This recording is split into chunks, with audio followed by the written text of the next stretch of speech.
in a December 2024 Vanity Fair profile, you talked about, quote, and I'm going to read a lot of the quote just to put it in the context, quote, all the complexities within the Latino community.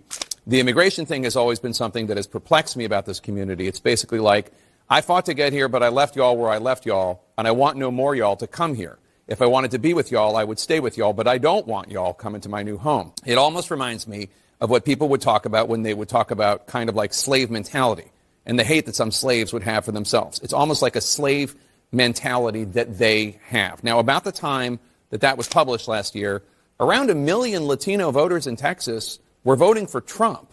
Do they all have slave mentality? No, and that's not what that said at all, to be clear. It did not say that every Latino has that type of mentality. No, but the ones that vote for people who believe in strong or Trump's immigration policies. So I don't believe that the people that voted for Trump believe in what they're actually getting. Even worse.